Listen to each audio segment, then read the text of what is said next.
O segundo grande mandamento: amarás o teu próximo como a ti mesmo. Isso que Jesus falou ali, todo judeu, todo israelita, todas as pessoas que faziam parte do povo de Jesus sabiam, conheciam de cor e salteado. Isso já aparece lá no Antigo Testamento. O amar a Deus sobre todas as coisas está lá em Deuteronômio capítulo 6. O amor ao próximo como a si mesmo está lá em Levítico capítulo 18. Capítulo 18, 19.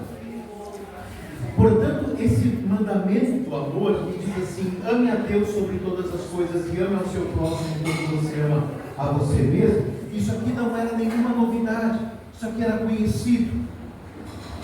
Todo mundo sabia desde o berço: se eu quiser ir para o céu, se eu quiser agradar a Deus, se eu quiser fazer o que é correto, então eu devo amar a Deus sobre tudo e sobre todos. E eu devo amar ao meu próximo assim como eu amo a mim mesmo. Só que Jesus falou de amor numa outra oportunidade. Na quinta-feira, antes de ser preso e antes de começar a sua paixão e morte, Jesus celebrou a ceia com os discípulos, a última ceia, ou a primeira santa ceia da história. Depois de celebrar a ceia, no Evangelho de João, capítulo 13, diz que Jesus tirou a sua capa, vestiu um avental, pegou uma bacia com água, encheu essa bacia, pegou uma toalha, se ajoelhou aos pés dos discípulos e começou a lavar os pés deles. Depois que ele lavou os pés dos discípulos, ele disse assim: vocês entenderam o que eu fiz? Vocês entenderam o que eu fiz? Pois vão e façam a mesma coisa. Um gesto de humildade Jesus estava dando. O grande Filho de Deus, o dono do mundo, lavando os pés, fazendo o trabalho de escravo, lavando os pés dos discípulos. Um gesto de humildade. Vocês entenderam o que eu fiz? Pois vão e façam o mesmo. Naquela mesma noite, como parte desse último discurso antes de ser preso, Jesus diz o seguinte: novo mandamento vos dou. Mateus capítulo 13, João capítulo 13. Novo mandamento vos dou: que vos ameis uns aos outros assim como eu vos amei. Assim como eu vos amei, que também vós vos ameis uns aos outros. Nisto conhecerão todos que sois meus discípulos, se tivermos amor uns aos outros. Esse é o tema do nosso encontro. Assim como eu vos amei. Tá. Durante séculos o povo ouviu dizer que tinha que amar a Deus sobre todas as coisas e amar ao próximo como a si mesmo. Um mandamento conhecido, uma ordem conhecida. Eu disse, desde o berço a criança já ouvia: quer agradar a Deus, quer ser feliz, quer fazer o que é certo, ame a Deus sobre todas as coisas e ame ao próximo como a si mesmo. Agora Jesus, depois de lavar os pés dos discípulos, depois de dar aquele gesto de humildade, Jesus diz assim: novo mandamento vos dou, que vos ameis uns aos outros. Olha, como novo. Quantos séculos atrás o tal do mandamento do amor já tinha sido dado? Agora Jesus vem e diz: um novo mandamento vos dou. Qual é a novidade? O que tem de novo? O que tem de especial nessa fala de Jesus? Eu vou repetir essa última parte aqui. Novo mandamento vos dou. Se amar uns aos outros era uma regra há tantos séculos, qual é a novidade? Você prestou atenção na palavra de Jesus? Eu vou ler de novo. João capítulo 13, versos 34 e 35. Novo mandamento vos dou. que vos ameis uns aos outros agora, assim como eu vos amei. Não entendi ainda, pastor. Qual é a novidade? O assim como eu os amei. Essa é a novidade. Até agora era o seguinte: ame o seu próximo como você ama você mesmo. Ou seja, você se ama do jeito que você se ama, na medida em que você se ama, assim você vai amar o seu próximo. A partir desse momento, não tem mais esse negócio de ame ao seu próximo como você ama você mesmo. Agora é um novo mandamento que Jesus está dando: ame o seu próximo assim como eu amei você. Perceberam qual é a novidade? Vocês têm que entender isso, senão eu não consigo ir adiante. Entenderam a novidade do mandamento de Jesus? Não é mais ame ao seu próximo como a si mesmo, é ame ao seu próximo como eu amei você. Tudo bem? Agora nós estamos chegando na questão crucial. Que amor ou de que amor fala a Bíblia? Assim como eu vos amei. Como é que Jesus nos amou? Ele gostou muito de nós? Porque a gente costuma dizer que amar é gostar muito de algo ou de alguém. O amor dele por nós foi assim? Ele nos amou a ponto de gostar muito de nós.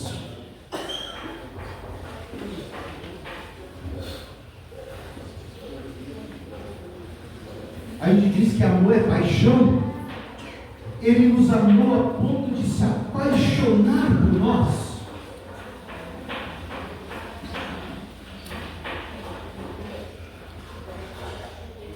O amor de Jesus por nós foi bem mais profundo do que gostar muito dele, você. O amor de Jesus por nós foi muito mais do que paixão. Paixão, aliás, paixão é coisa só para o início do relacionamento. Paixão é fogo de pau. A gente se apaixona e desapaixona rapidinho. O que sustenta uma relação não é a paixão, é o amor. Sim, lá nos programas de sábado e de domingo à tarde você vai ouvir outras coisas. O mundo fala diferente. Nós estamos falando aqui do amor que a Bíblia fala. É o que sustenta a igreja. Veja de novo, a pedra angular, Jesus. O que mantém essa família unida, Jesus. É o que ele ensina sobre amor que vale aqui. O que tem de especial no amor de Jesus? Amem uns aos outros. Perdão. Assim como eu amei vocês. O que tem de especial? Não é gostar muito de nós. Não é ter paixão por nós. O que é que tem de especial no amor de Jesus?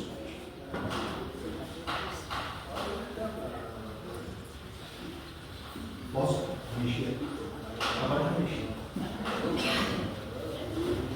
Isso. Não entendi bem o nome das comunidades todas, mas Santa Cruz do Pinhal, Paulé, Fazenda Fiaro, Entrepelado e que mais? Passo dos Terreiros. Cada um desses lugares tem o seu centro comunitário, a sua igrejinha, a sua capela, tem. Provavelmente na parede atrás do altar, ou na mesa em cima do altar, tem um negócio desse. Cruz, não tem? Qualquer lugar, seja uma igreja, seja um salão, seja um barracão, seja um centro comunitário, ou seja mesmo uma família que acolhe a comunidade na sua casa, sabe esses lugares que não tem igreja e os cultos acontecem nas casas das famílias? Sempre vai ter uma cruz. Muito obrigado, Nelson. Às vezes tem Jesus pendurado nela, às vezes não tem. Isso não faz diferença. Mas sempre vai ter uma cruz. Porque a cruz é o símbolo do amor que Jesus teve e que Ele diz agora: você tem que amar o seu próximo como eu amei você. O que aconteceu na cruz? Agora eu queria que você prestasse muita atenção, sabe? Porque nós vamos falar da coisa mais importante da nossa fé. Para os confirmandos, eu sempre digo para os confirmandos: ó, se você passou 2 anos no ensino confirmatório e não aprendeu nada, ainda assim você pode fazer a confirmação se você souber 2 coisinhas que são o centro da nossa fé. Se isso você não souber, então não tem jeito. Morte e ressurreição de Jesus. Aqui está o centro da nossa fé e é o que faz a gente ser cristão, de acreditar em Deus.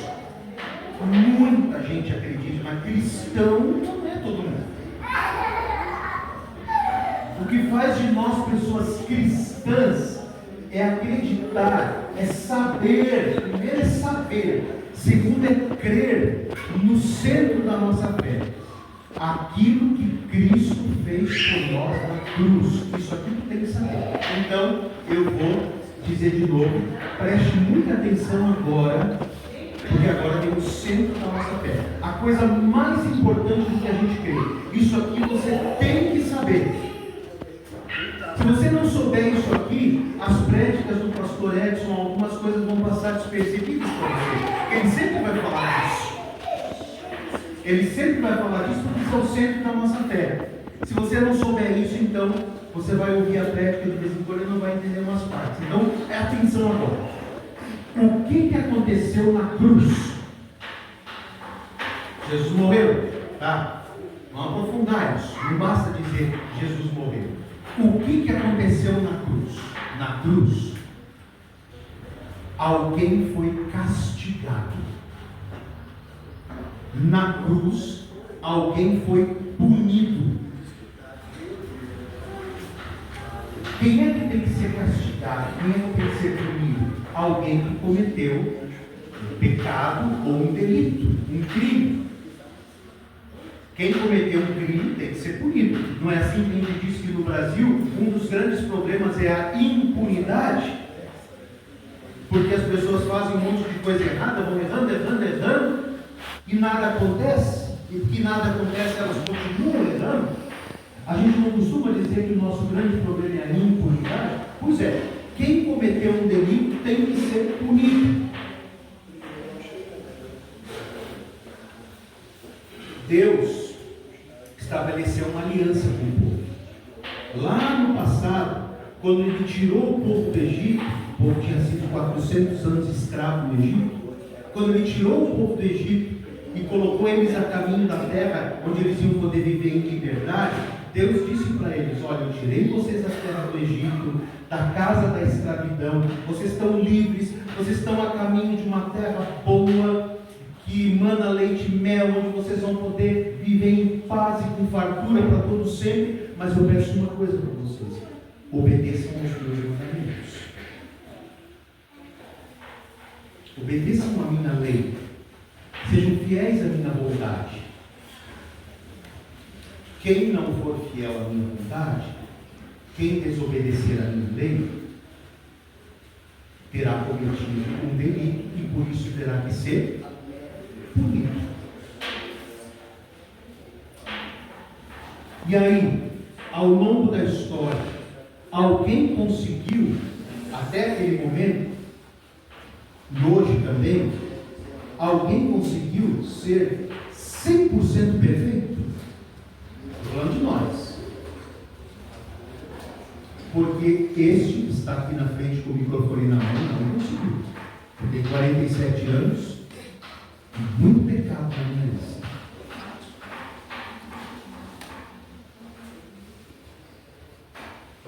Nunca matei, nem nunca roubei. Mas já menti, já pensei mal dos outros, já desejei coisas erradas, já falei o que não devia.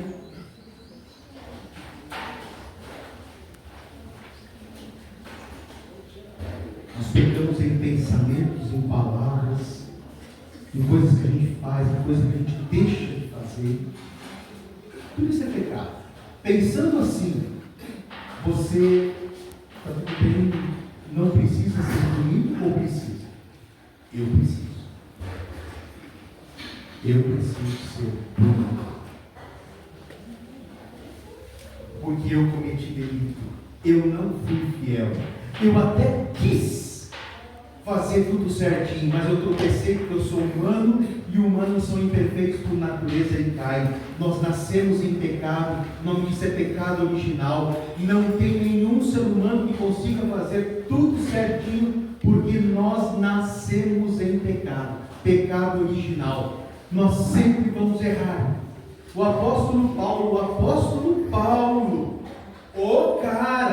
o grande colaborador de Jesus na divulgação do Evangelho, ele disse: o bem que eu quero, eu não faço. O mal que eu não quero, esse eu acabo fazendo.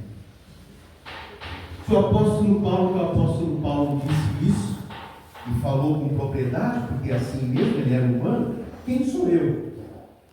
Eu sou um pecador, eu cometi um delito, eu não fui 100% fiel à vontade de Deus, então eu preciso de quê? De punição. E no tempo de Jesus, onde é que as pessoas criminosas ou que cometiam algum delito aos olhos do Império Romano, que era o império que mandava politicamente no mundo daquele tempo, onde é que as pessoas eram punidas? Na cruz. A gente sempre, quando olha para uma cruz, lembra de Jesus, mas na verdade, milhares de pessoas foram crucificadas. Não foi só Jesus. A cruz era a pena de morte do Império Romano. Uma das mais cruéis penas de morte que se tem notícia na história. Vários impérios ao longo dos milênios tiveram suas formas de pena de morte. Ainda existem hoje países que têm pena de morte. A gente lembra da história, os enforcamentos, as guilhotinas, os fuzilamentos. Hoje em dia, a injeção letal que eles dão um remédio para morrer, cadeira elétrica, aquele monte de coisa. A cruz é considerado um dos mais violentos métodos de pena de morte que existe, ou que existiu. Porque o sujeito era preso numa cruz pelos punhos. É pelos punhos, tá? Não era na mão de rasas, é pelo punho. E pelos tornozelos, colocados um sobre o outro em um grande prego, parava os dois tornozelos mais aquela madeira que está por baixo. O sujeito ficava lá perdendo sangue e normalmente morria por asfixia. Porque com o passar do tempo, às vezes ficavam dias e não morriam. Imagina o sofrimento. Com o passar do tempo, o corpo pendia para frente, impossibilitando a entrada e a circulação de ar nos pulmões. Tanto é que quando diz, se você lembra da história da paixão, que é lida na Sexta-feira Santa, nos cultos de Sexta-feira Santa, diz que quando Jesus morreu, ou perto da hora que Jesus morreu, começou a escurecer tudo, e começou a vir raios, e uma tempestade tenebrosa se aprontava. Então os soldados, para apressarem a morte de Jesus, eles quebraram, no caso de Jesus não, mas dos ladrões, quebraram as duas pernas, para que o corpo pendesse mais rápido e eles morressem mais rápido. A crucificação era a pena de morte. A crucificação era o castigo para quem cometeu o delito. Entenderam até aqui? Agora veja. Qual foi o delito que Jesus cometeu? Quantos pecados Jesus tinha? Nenhum. A Bíblia diz que o único que nunca cometeu nenhum pecado foi Jesus. Mas então, se a cruz era punição para quem cometeu um delito, e se Jesus não cometeu delito nenhum, por que é que ele foi para a cruz? Simples. Agora vem o centro da nossa fé. Está aqui o negócio. Ouvidos atentos agora. Ele foi para a cruz por causa do meu pecado. Então, sim, eu é que tinha que ter ido para a cruz. Eu merecia o castigo. Eu tinha que ser punido. Mas Jesus assumiu o meu pecado como se fosse dele. Ele disse assim: o que o Edson fez? Cometeu esse pecado. Eu pego o pecado dele. Portanto, o castigo que ele merecia, agora eu levo. Sabe? Você deve no armazém, na venda, deve lá R$100. Alguém chega lá na venda e diz assim: quanto deve o Marcos? R$100. Eu pago para ele. Não foi esse sujeito, o Zé que foi lá pagar, não foi o Zé que comprou, não foi o Zé que comeu, não foi o Zé que bebeu aquilo que eu consumi, mas ele pagou no conta. Quando Jesus morre na cruz, ele paga a minha conta. Por quê? Porque ele assume como se fosse dele o meu pecado e leva o castigo que eu merecia. Você está entendendo isso? Isso tem que estar muito claro no seu coração, porque eu repito, é o centro da nossa fé. Já se cantava lá no passado, embora eu, na época da paixão, sempre tento colocar esse hino quando a gente está em culto. Ó fronte ensanguentada é o nome desse hino. Lá nesse hino nós vamos dizer com certa altura, dizer para Jesus: o que tens, Jesus, o que tens suportado foi minha própria dor. Eu mesmo sou culpado de tua cruz, Senhor. Centro da nossa fé. Quando Jesus faz isso, ele está fazendo uma coisa que nós chamamos de sacrifício. Ele está se sacrificando por nós. Sabe o que é sacrifício? Eu anotei essa definição. Sacrifício significa renunciar a si mesmo em favor do outro, da outra. Sacrifício significa renunciar a si mesmo em favor do outro, da outra. Bom, não é o que Jesus fez? Porque afinal ele não tinha pecado, ele não tinha que ir para a cruz, ele não tinha cometido nenhum delito, ele não tinha que ser castigado, mas ele faz um sacrifício em favor de mim. Eu sim pequei, eu sim merecia ser castigado, eu sim cometi um delito e preciso ser punido.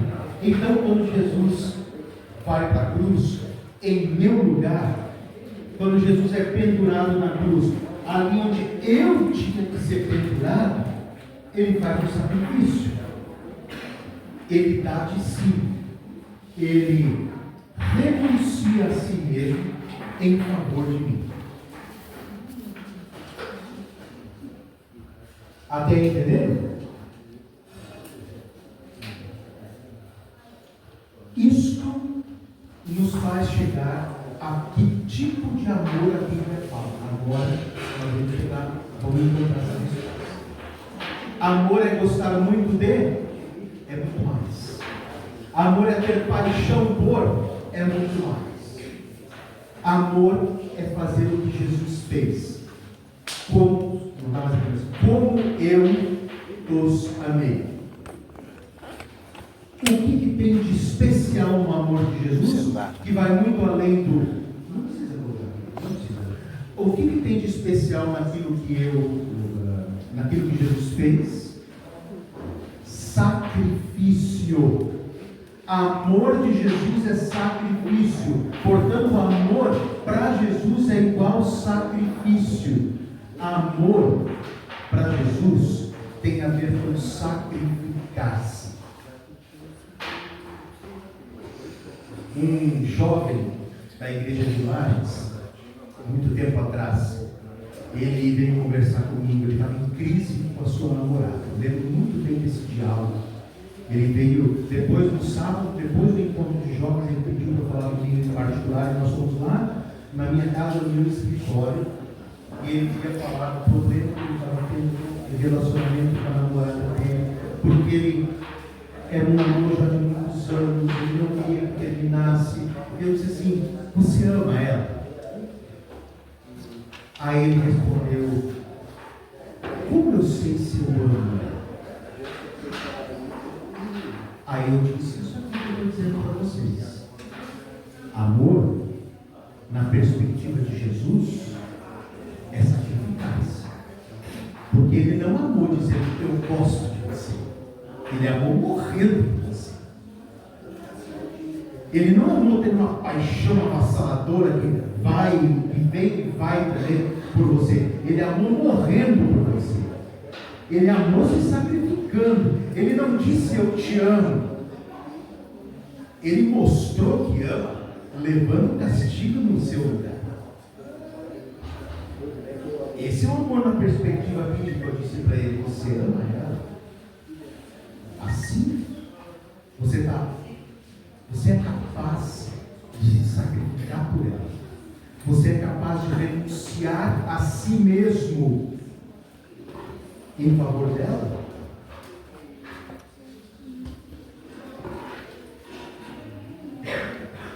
Essa pergunta você que é marido e você que é esposa tem que fazer. Para si mesmo. Eu amo minha esposa, eu amo meu marido, no sentido bíblico, quer dizer, eu sou capaz de renunciar a mim mesmo em favor da minha esposa ou do meu marido.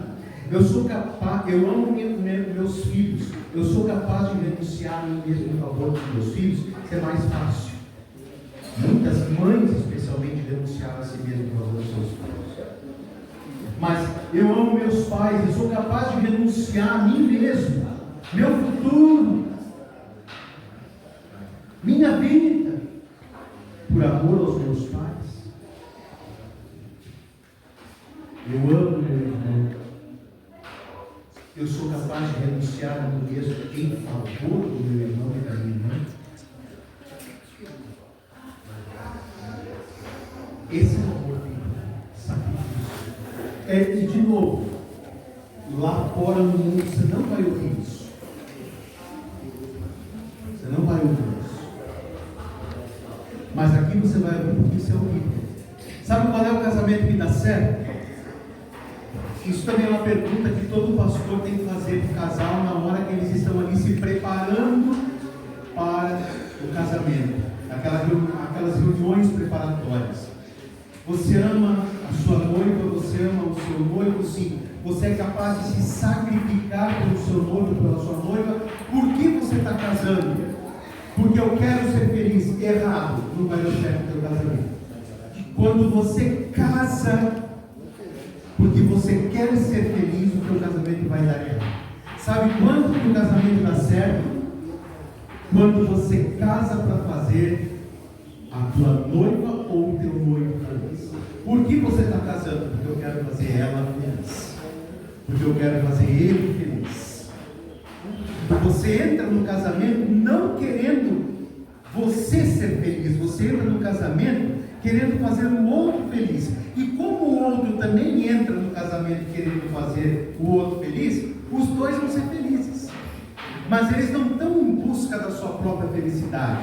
Eles sacrificaram a si mesmos em favor de quem eles amam. Eles estão em busca da felicidade do outro. E é esse o casamento que dá certo. Por que tanto casamento dá errado? Porque a turma entra no casamento assim: eu vou casar porque eu quero ser feliz. Não, vai dar errado. Pode ter certeza.